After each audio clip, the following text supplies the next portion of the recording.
boa tarde, boa noite. Queria agradecer quem está ouvindo aí, todo mundo. Muito obrigado. Esse aqui é o Provecast, o nosso podcast mensal, que a gente vai começar a fazer diretamente para provedores de internet, sendo esse nosso público-alvo. E ele foi feito especialmente para vocês, com base nas principais dificuldades de vocês, com base nas principais dores, para vocês ouvirem um conteúdo de qualidade entre um chamado e outro, entre um post e outro.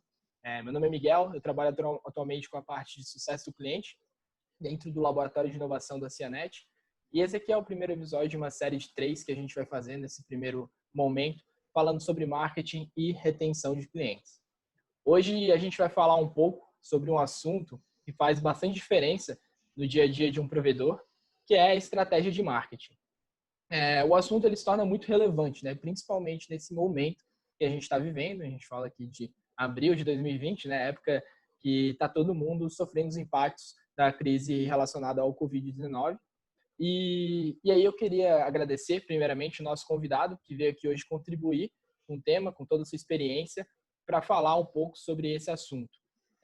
E é uma pessoa que conhece o melhor dos dois mundos, né? Do marketing e dos provedores, mas acho que ninguém é melhor do que ele mesmo para se apresentar. Então, Jonathan, por favor, pode se apresentar, contar um pouco da sua experiência. Bom, obrigado pelo convite, obrigado pela audiência super qualificada. É sempre bom poder, de alguma forma, contribuir com o mercado, principalmente quando a gente consegue participar com parceiros de alto nível como a Cianet. Muito obrigado pelo convite a toda a Cianet, na pessoa do Miguel aqui. Deixo o meu abraço a todos. E sim, fui provedor de internet aí 7 anos, fui diretor de tecnologia e novas mídias do 4º maior grupo de comunicação do Rio Grande do Sul por 7 anos. Então conheço um pouquinho aí da realidade e dos desafios dos provedores. Quando saí desse grupo de comunicação, montei uma agência de comunicação, que é o Clube de Mídia. O pessoal que está na escuta aí já deve ter tomado conta, tomado ciência. É uma agência de comunicação que hoje tem mais de 50 publicitários especializados na área de telecom. A gente atende hoje mais de 80 provedores de internet em 25 estados do Brasil e também Estados Unidos, Paraguai e Colômbia. Então, a gente tem feito aí um grande trabalho incessante durante, antes e principalmente projetando o pós-corona, pós-crise e pós-pandemia, enfim, como vocês quiserem chamar. E para a gente sempre é um orgulho poder estar aqui contribuindo com o mercado e levando um pouquinho de conhecimento dentro do que a gente entende por bem de boas práticas para que a galera consiga fazer aí e conseguir passar com menos impacto todo esse caos que a gente está vivendo aí, principalmente em outras áreas, né? Obrigado, Miguel. Eu que agradeço, muito obrigado pela presença.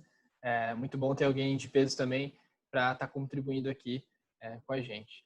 E antes de falar sobre a situação atual, eu queria dar um passo atrás. Então, quando a gente vai falar de marketing, né, e de uma estratégia de marketing, eu queria que tu falasse um pouco sobre o que é de fato uma estratégia de marketing. Quando a gente fala de uma estratégia de marketing, o que a gente está falando? Muito boa pergunta, porque as pessoas elas tendem a confundir tudo, tá? Quando a gente contrata alguém de comunicação e marketing, na verdade a gente está contratando, é como se a gente contratasse o médico e o farmacêutico. São coisas semelhantes, um depende do outro, só que são coisas diferentes. Ao mesmo tempo que são semelhantes, são bem diferentes. E aí, para você entender bem o contexto, é o seguinte: marketing é mercado em inglês, tá? É como você vai se relacionar com o mercado. Então, o marketing é toda a estratégia que você tem dentro da sua empresa. Seja ampliar um produto, reformar preço, trocar equipamento, adicionar algum tipo de serviço dentro da sua rede para rentabilizar a sua rede, abrir um novo bairro. Isso tudo são decisões de marketing. Olha, Jonathan, eu trabalho o pessoal que é mais antigo aí vai lembrar, eu trabalho com antena de 2.4 GHz e agora eu tenho que trocar o meu backbone para 5.8. O pessoal que está aí escutando deve lembrar. Essa é uma decisão de marketing, porque você precisa melhorar o seu produto, você precisa se posicionar melhor. A comunicação é como as pessoas vão saber dessa sua estratégia. A comunicação é mídia. Então, o que a gente acaba vendo e entendendo é que os nossos clientes, e todos que estão aí na escuta, eles entendem muito de mídia e fazem o processo inverso. Ou seja, já que eu tenho um Facebook, já que eu tenho um Instagram, já que eu tenho um site, já que eu tenho um outdoor, um anúncio de jornal ou de rádio, eu tenho que pensar em alguma estratégia para usar isso. Quando, Miguel, na verdade é o contrário.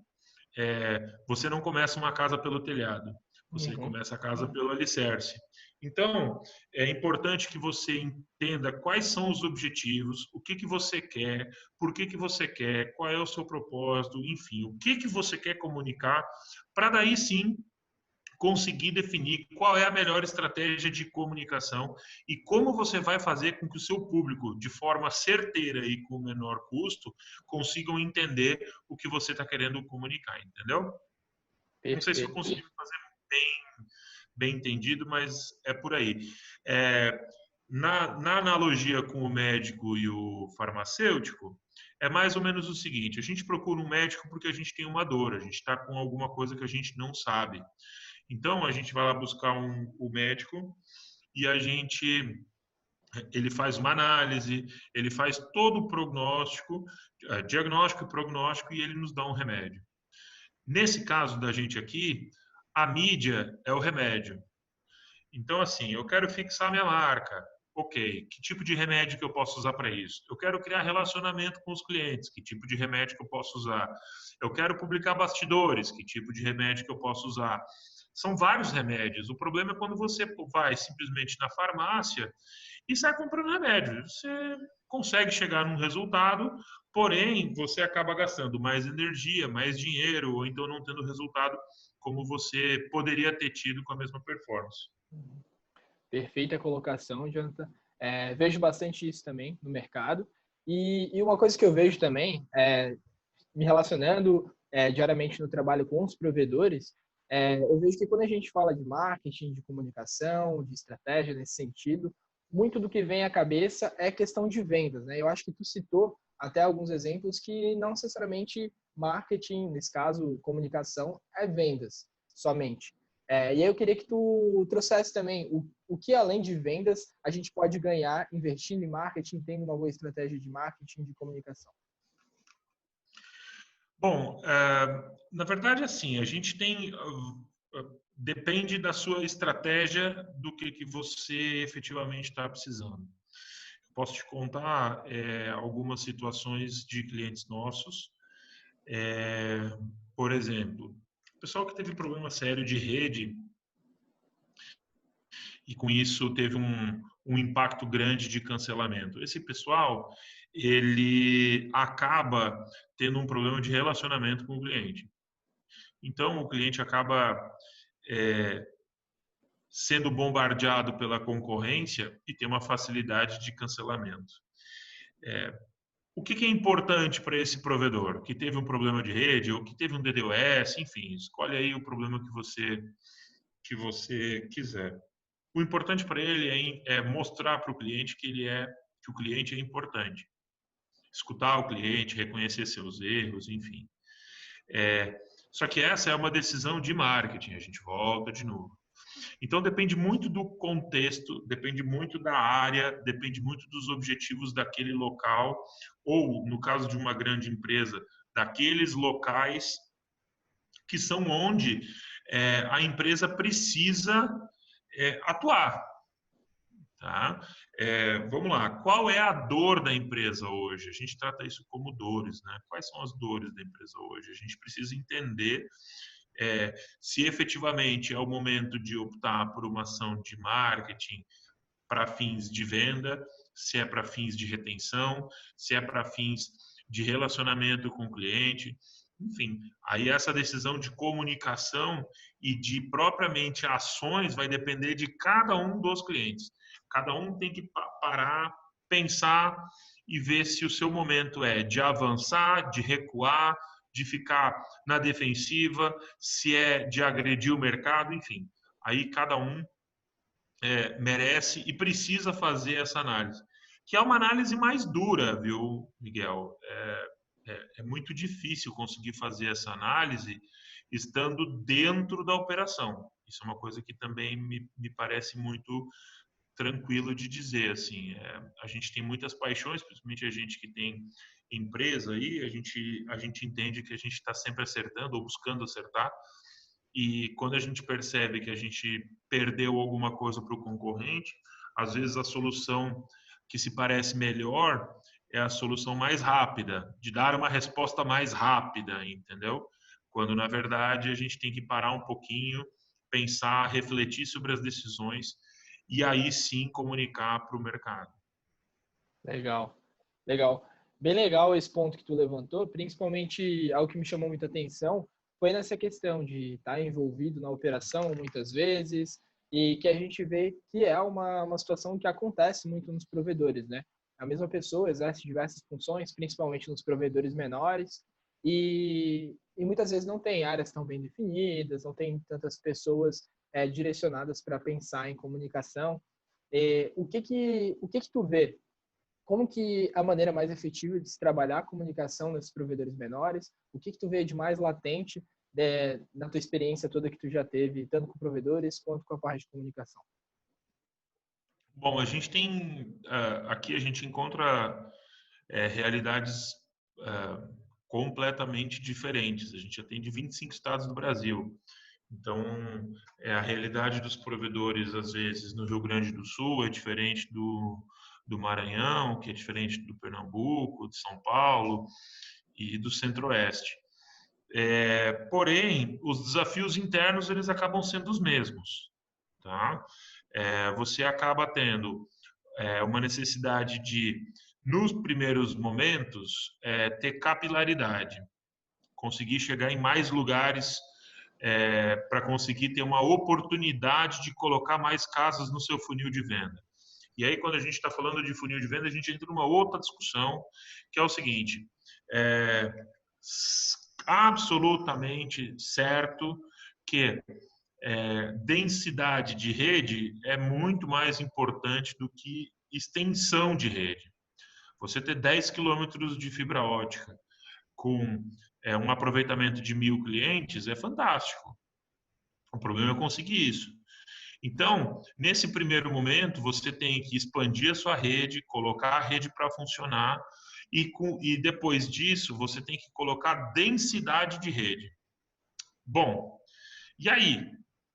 Onde eu vou investir? Aí depende de cada região, depende de cada um dos clientes, depende do capital que você tem no bolso, depende da capacidade de pagamento das pessoas que vão lhe contratar, de qual ticket médio que você quer, da qualidade do serviço que você se predispõe a prestar e com quem você vai concorrer. Eu não falei em nenhum momento aqui de mídia, eu falei tudo de marketing, de estratégia. Essas decisões elas passam pelos gestores, principalmente pelo decisor final de cada uma das empresas, que quando está inserido na operação acaba tomando decisões sem olhar número, acaba tomando decisões pelo achômetro e aí acaba investindo 15, 20, 30 mil reais numa rede de fibra que acaba ficando sem rentabilidade. Isso é o que acaba atrapalhando os pequenos provedores. Não é a capacidade técnica, porque hoje, tecnicamente, a gente tem duas coisas que são importantes lembrar. Uma empresa muito grande, e aí eu falo até mesmo pelo Clube de Mídia, hoje a gente tem 52 colaboradores, 52 publicitários aqui, e é muito difícil mudar processo, não difícil, mas é trabalhoso, se gasta muita energia para mudar a cultura da empresa, implantar alguma coisa de diferente, é complicado, porque a gente trabalha com muita informação. Quando a gente tinha 7 colaboradores, há 4 anos atrás, era mais fácil. a canoa vira mais rápido que um navio. Então, ela não precisa virar mais rápido, mas é mais fácil de acontecer qualquer tipo de mudança. Conforme o provedor vai crescendo, ele não perde o jeito de decidir. Ele continua, mesmo com 3, 4, 5 mil assinantes, 1.000 que seja, ele continua decidindo do mesmo jeito que ele decidia quando ele tinha 500. Ele não para pensar. E aí acaba que acontece investimento errado ou subutilização de rede. Você vê aí 5 quilômetros de rede com 10, 15 clientes, e aí você pensa, eu tenho que comunicar para esse pessoal do meu produto. Verdade, às vezes o problema é que você não comunicou para essas pessoas, porque lá atrás, quando você tinha 300, 500 assinantes, o público batia na sua porta. A necessidade de internet e a quantidade de empresas que eram disponíveis era uma. Hoje, você está concorrendo com empresas gigantes e elas estão querendo tirar o seu cliente. Essa maturidade de mercado é que deve acontecer, e não importa o tamanho que você tenha. Você tem que ter maturidade e refletir sobre as decisões que você está tomando, pensar de uma forma muito clara e comunicar com a sua equipe internamente sobre o que é que você pensa que vai acontecer no mercado.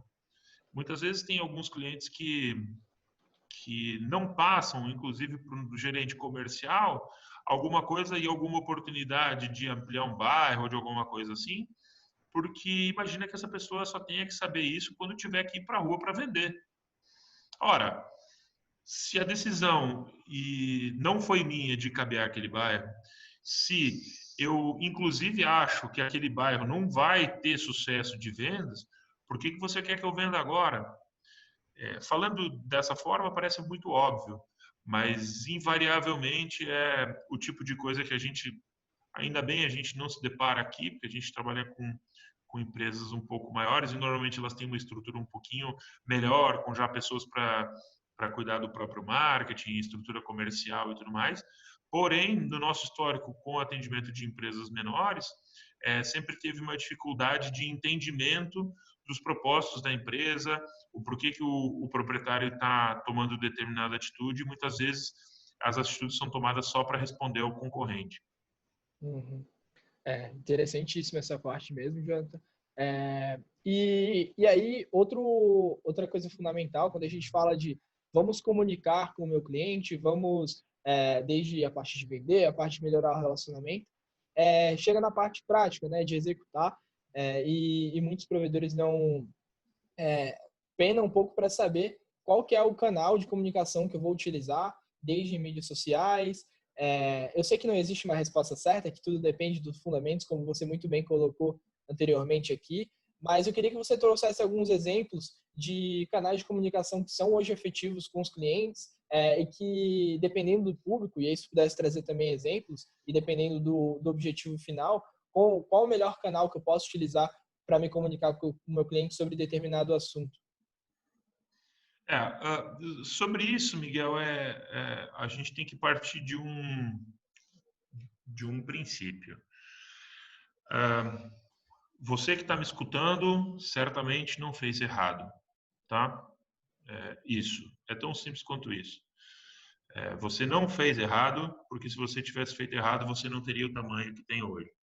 Seja um tamanho grande, seja pequeno, seja médio, enfim, você teria quebrado a sua empresa. Então, semana passada teve um consultor aí que fez um curso ou alguma coisa assim de marketing para provedores via YouTube ou coisa assim. E aí um pessoal meu acompanhou para entender de onde chegam essas informações ou essas desinformações. Então a gente enxerga consultor dizendo o seguinte: olha, todas as agências que trabalham com provedor de internet estão erradas. Está tudo errado. Ok. Ao mesmo tempo, não acontece nenhum tipo de direcionamento e de caminho. Você tem que usar o pixel do Facebook. Cara, o pixel do Facebook ele vai te dar informações, assim como o Google Analytics. porém de uma forma mais especializada e diferente. O problema não é receber os dados, o problema é o que fazer com esses dados. Você tem que entender o seu público. Você tem que perceber que, por exemplo, na época de pandemia, você tem vários cenários completamente diferentes. Você tem pessoas fazendo home office. Você não precisa comunicar para a pessoa de home office que a internet é importante. A pessoa entende isso, ela está trabalhando graças a você. Porém, talvez aquela mãe que está tentando fazer, mãe, pai, enfim, né? Que está tentando fazer almoço às 10h30, 11 horas da manhã, e tem nenê pequeno, e aí o nenê fica olhando galinha pintadinha, só que a internet do seu concorrente trava, talvez ela vai ver valor na internet que não trave a galinha pintadinha. O formato de comunicação pouco importa. O que importa é você pensar em quem você está, para quem você está direcionando a sua comunicação. São momentos completamente diferentes. Você não pode comunicar para todos os seus clientes a galinha pintadinha e também não pode comunicar para todos os seus clientes o home office. São públicos diferentes, necessidades diferentes, usos diferentes. Existem empresas que usam a internet de vocês para banco. Pensa só, como é que você comunica a importância de ter uma internet boa para um supermercado? Nossa, nunca pensei nisso. Pois é só fazer ele pensar como ficaria a vida dele e o faturamento dele sem internet numa tarde de sábado, para passar o cartão. Trabalhar em cima da necessidade do cliente é a chave, para esse momento ou para outros. Diante disso, quando você entender a necessidade do seu cliente, você vai entender onde o seu cliente está. Então, vamos de novo. Pensa, esquece um pouco o provedor para você não ficar se comparando. Você tem uma padaria e a partir de agora, com essa questão do Covid e tal, você perdeu muito movimento. Só que aí você pensou em fazer quentinha, fazer marmita.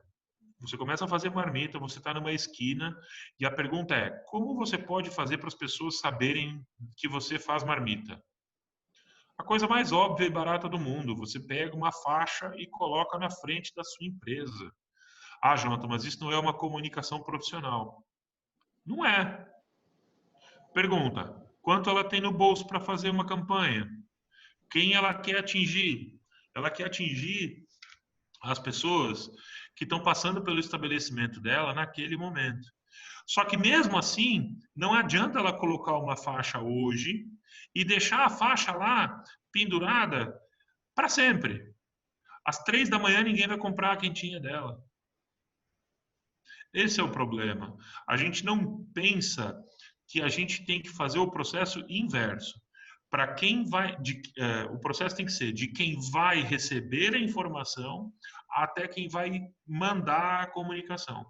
Esse processo de simplesmente falar é um processo que ele se terminou com a internet.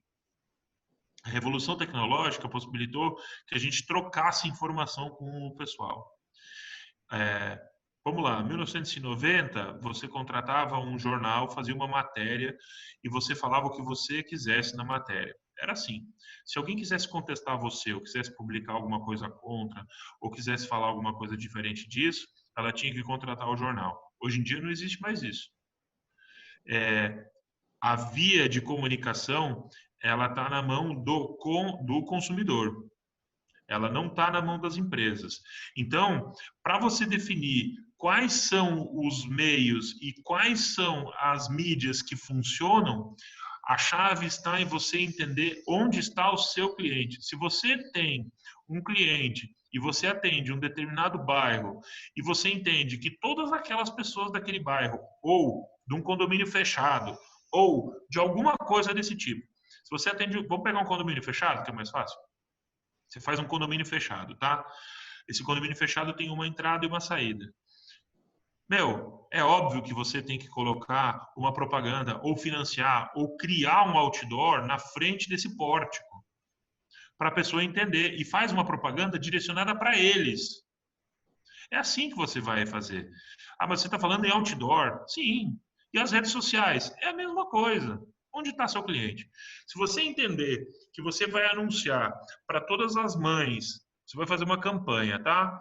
Para todas as mães que querem assistir o Netflix com galinha pintadinha, para as crianças poderem relaxar um pouquinho e ela ter um pouquinho de paz, você vai ver que você precisa captar todas as mães no Facebook que curtam. Vamos lá, o que uma mãe que é engajada com o seu filho curte, segue? Onde é que ela está? O que ela faz? Ela curte a página da Pampers, ela tem quantos anos? O seu público maior é de 16 para baixo, 18 para baixo, 55 para cima? Não. Ela normalmente vai ter aí de 22, 23 anos até uns 35. Ela tem um poder aquisitivo. Ela é pós-graduada ou não? Ou ela tem um ensino fundamental? São vários e vários e vários tipos de análises que você vai ter que fazer. E aí a gente volta no papo do consultor, que faz terra arrasada e diz que ninguém precisa de agência, porque ninguém e nenhuma agência faz certo. Ora, os dados eles estão ali. Você pode acessar sua fanpage e olhar as informações. Quanto de mulher você tem, quantos homens você tem, a faixa etária e tudo mais. A pergunta é o quanto você está disposto a comunicar os seus produtos de forma efetiva para cada um desses públicos. Seja pelo Facebook, seja pelo Insta, pelo LinkedIn, não existe regra. Infelizmente, o que eu tenho para dizer para vocês é que não existe regra. São coisas óbvias. O LinkedIn é uma rede social de relacionamento empresarial. Então, a galinha pintadinha não vai para o LinkedIn. Porém, o Instagram, por exemplo, é uma rede social de coisas instantâneas, de bastidores. Não é uma rede social para você ficar colocando card da sua página do Facebook. Hoje o mundo está migrando muito mais para ações do que efetivamente para comunicação visual. As pessoas querem que você converse com elas. Elas não querem um card pronto que você vai fazer para todo mundo. São esses tipos de percepções que vão fazer você ter uma diferença grande na performance do seu marketing, entendeu, Miguel? Show de bola. Perfeita colocação também sobre essa questão de entender o público, né? Eu acho que isso é essencial, até não só para a comunicação fora, né, da empresa que tu vai fazer para os teus clientes, mas até dentro da empresa. Como que teu vendedor vai conversar com o teu cliente? Eu acho que tudo isso a gente tem que entender na hora de tomar as decisões dentro do negócio. E às vezes, desculpa te cortar, Miguel, mas assim, às vezes a gente vê a venda errada. Só existe uma coisa, e que a gente é um dos nossos mantras aqui, só existe uma coisa pior do que não vender: vender errado. Então, você sabe que aquele cliente ou aquele perfil de cliente é o cara que vai ter grana para pagar R$ 59,90. Ele não vai ter grana para pagar mais. Aí o seu vendedor vai lá, insiste, faz o que tiver que fazer e coloca ele num plano de R$ 89,90, R$ 99,90. Cara, ele vai pagar o primeiro, vai pagar o segundo, no terceiro mês ele não paga. Essa insistência pela venda, ela muitas vezes faz com que aumente a sua inadimplência. Então, ao mesmo tempo, essa é uma decisão de marketing, insistir ou não insistir com a venda, até onde a gente vai e até onde a gente não vai. Você entender o perfil do cliente é importante não só para o marketing, mas para a venda também, tá? Perfeito, perfeito. E aí, já puxar um gancho também de uma outra coisa que tu falou, no cenário atual que a gente vive, né, de crise, de Covid-19, qual é o principal ponto que tu acha que muda em todo esse cenário, olhando para a estratégia de marketing e comunicação? Na verdade, o que eu percebi que mudou, tá? A gente hoje pode dividir em 3 grupos. Eu divido basicamente em 3 grandes grupos as empresas. As empresas que entendem o seu propósito, e propósito não é objetivo, propósito é propósito, para que serve a sua empresa, no que a sua empresa acredita ou deveria acreditar, os motivos que fazem você sair todos os dias e ir para a sua empresa e achar que ela é muito legal.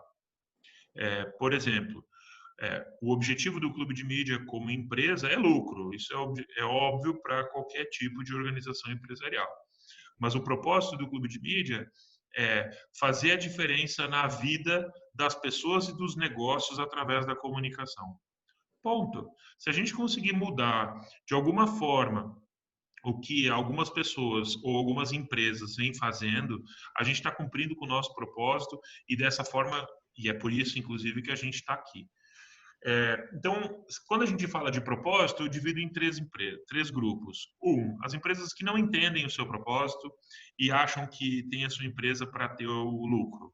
Essas empresas elas ainda estão nocauteadas. Elas não entendem como sair da crise, elas não buscam saídas porque elas ainda estão nocauteadas pelo problema. É o cara que só enxerga o problema. Existe um grupo do meio que há 2, 3 semanas atrás eu venho falando a mesma coisa, em todas as entrevistas que dei. Existe um grupo do meio, esse índice vem caindo, que hoje eu acho que são aí em torno de 50% das empresas. Esse primeiro grupo aí tem uns 10, 15, tá? Esse grupo do meio deve ser uns 50% das empresas, que aí são empresas que passaram a ter propósitos, que entendem o seu propósito, sabem o que querem, mas não acharam o caminho. E aí, um grupo que hoje já é maior e cada semana que passa segue sendo maior, que é o grupo efetivamente de empresas que são maduras o suficiente para entender ao que serve, ao que vem e o que vão fazer. Quanto mais você entender o seu propósito e entender que o propósito não é lucro, lucro não pode ser propósito, você vai conseguir se agarrar em ideais. E esses ideais vai fazer com que você se ligue a outras empresas que tenham ideais. Isso vai fazer com que você tenha uma empresa ou uma loja de roupa, e vamos sair um pouquinho da parte de telecom para a gente não se comparar. Você tem uma loja de roupa feminina e você entenda que o objetivo seu não é vender uma saia, uma blusa ou alguma coisa desse tipo. O seu objetivo é levar autoestima para as mulheres, é fazer com que a mulher se sinta bonita, que a mulher se sinta segura. E aí você pensa em quais são as coisas que nesse momento de crise podem fazer com que a mulher se sinta melhor, mais segura, mais bonita, mesmo sem sair de casa. Aí você vai ver ações de lojas que estão montando malas de roupa, delivery, drive-thru, fazendo parcerias com maquiagem, com digital influencers, enfim, aí vem um monte de coisa que a gente pode montar, porque o que guia a empresa no momento de crise é o seu propósito, não o seu objetivo. Então, se você não tem propósitos bem alinhados, ou você não entende, ou esqueceu um pouquinho, isso não faz parte do seu dia a dia, lembre-se do seu propósito. O propósito vai guiar você e vai ser o fio condutor entre o início e o final da crise. Perfeito. Muito legal, Jonathan. E a gente vai chegando aqui até o final do podcast, do episódio de hoje.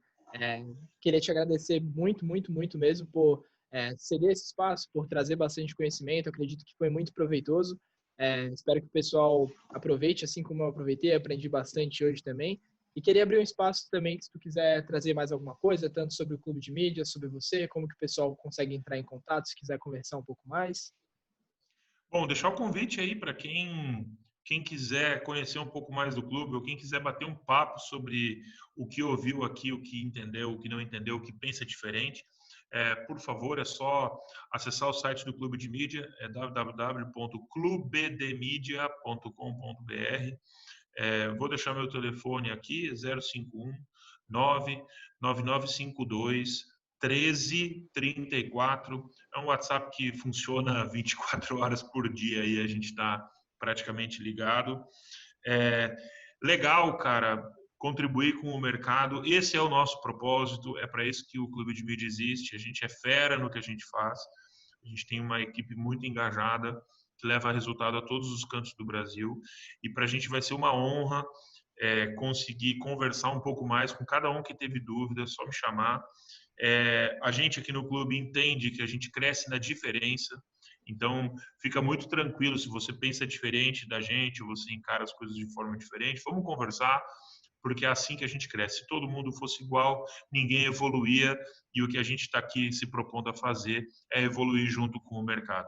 tá bom? Te agradeço, Miguel, deixo um abraço a todos da Cianet, agradeço muito a audiência e caso qualquer um tenha qualquer tipo de problema, é só me chamar, meu número de telefone está à disposição. Show de bola. Obrigadão de novo, Jonathan. E pessoal também que quiser acompanhar um pouco mais, vai sair um post também com esse podcast lá no blog da Cianet Labs, do Laboratório de Inovação da Cianet. E se vocês quiserem acompanhar um pouco mais o nosso trabalho, acompanhar um pouco mais o que a gente faz nesse Laboratório de Inovação, que vai trazer muita coisa boa para o futuro dos provedores também, sempre com o objetivo de melhorar o mercado. Segue a gente nas mídias sociais, Instagram e Facebook, @cianetlabs, LABS. É só seguir a gente lá, passar um feedback também sobre o podcast ou falar algum assunto que gostaria de ouvir aqui também, sempre é válido. E obrigado a todo mundo que escutou, agradeço e até a próxima.